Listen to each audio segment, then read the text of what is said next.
Днес ще се развеселим с една толкова абсурдна тема, че просто не мога да я подмина. Новите правила на Европейския съюз за капачките на пластмасовите бутилки.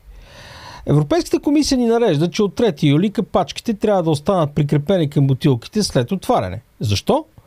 За да спасим планетата, разбира се.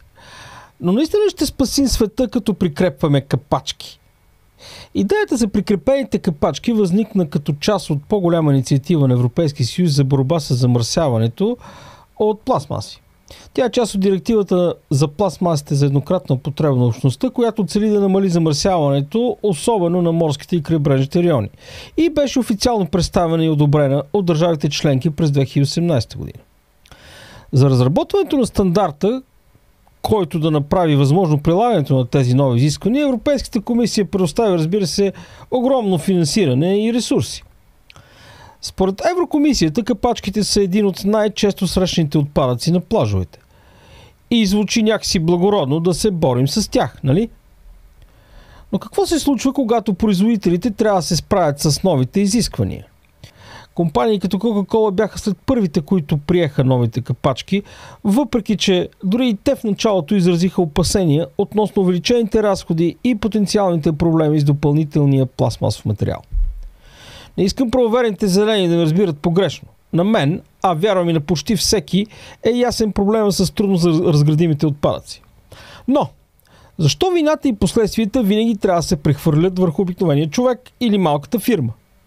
Всяка подобна технологична промяна има цена, било то пряка или косвена, и тя трябва да бъде платена от някой. Стандартно това става от обикновения човек, защото корпорацията просто ще оскъпи или ще намали качеството на продукта.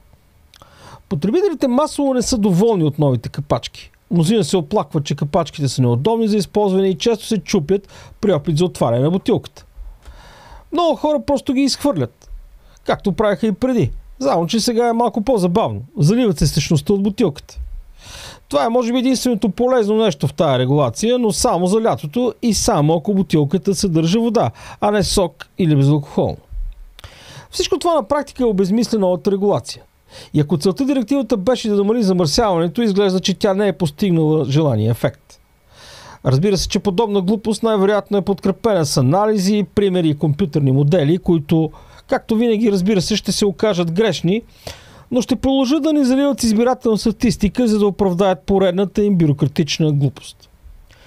Може би в Европейската комисия не са наясно, но ако в Европа капачките само са замърсявали, в България те помагаха на живота.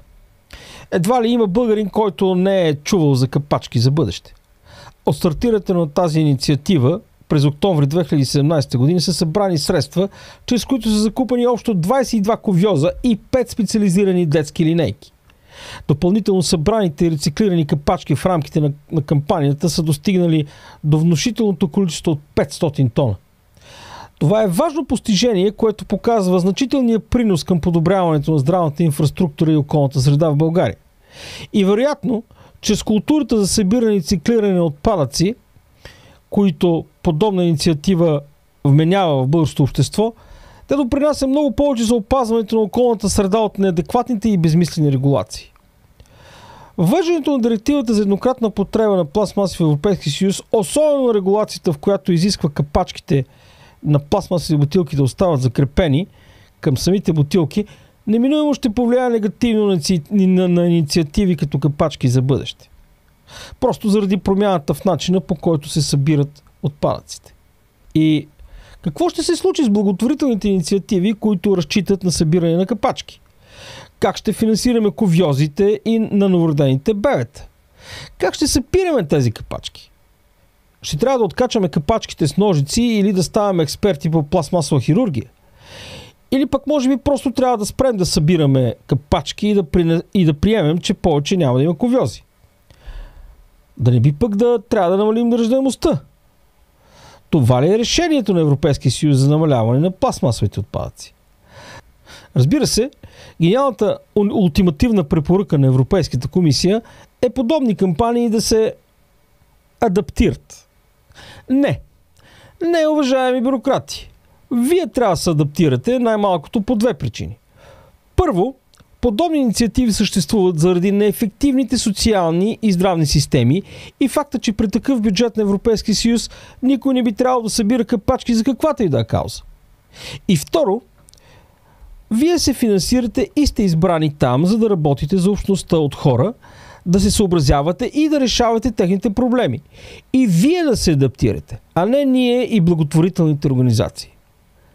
Всички сме свидетели как, докато сме заети да се адаптираме към прикрепените капачки, Европейския съюз продължава да финансира военни операции и да източва огромни суми пари за външни конфликти. Какво е по-вредно за околната среда? Една малка пластмасова капачка или хилядите бомби, които се изпращат във войната? В случая с капачки за бъдеще капачката дава живот. Какъв живот точно дава и колко е екологична една бомба? Защо Европейската комисия не насочи енергията и ресурсите си към спиране на войните и разрушенията, вместо към прикрепването на капачки към бутилки? Здравната система в България е друг въпрос. Ние да събираме капачки, а тя да продължава да страда от липса на средства, едва ли има някаква логика. Едва ли Европейската комисия има впечатлението, че това се дължи на корупция? Що Европейската комисия не гледа там, а не пипа капачките? Вместо да насочим ресурси към подобряването на здравеопазването, ние инвестираме в прикрепване на капачки. Иронията е, че както вече подчертах, че капачките, които толкова старателно регулираме, са тези, които могат да дадат живот. В контраст, бомбите, които индиректно финансираме и използваме, отнемат животи. Европейската комисия са толкова добри в рециклирането, че имат невероятни и безспорни успехи в рециклирането на бюрокрацията и абсурдните регулации.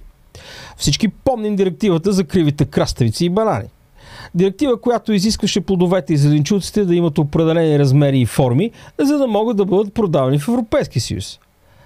Тази регулация беше премахната след много критики, но остава ярък символ на безмислената бюрокрация. Докато сме заети с тези незначителни капачки, разбира се, пренебрегваме реалните проблеми. Какво става с корупция в здравната ни система? Какво става с липсата на средства за болниците? Защо вместо да се занимаваме с подобни проблеми, ние не се фокусираме върху предоставянето на адекватна медицинска грижа за децата на Европа и България? Вероятно, капачки за бъдеще ще се адаптира и ще намери други начини да подпомага медицинските нужди на новородените деца в България. Безспорно, духът на благотворителност може и ще преодолее неадекватните и лобистки и бюрократични бариери.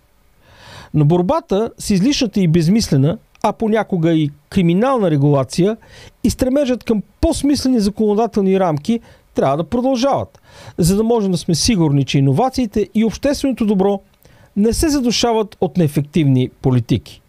Всеки глас може да допринесе към това промените да отразяват реалните нужди и аспирации на хората, които тези закони засягат. Сега да си отворя една бутилка.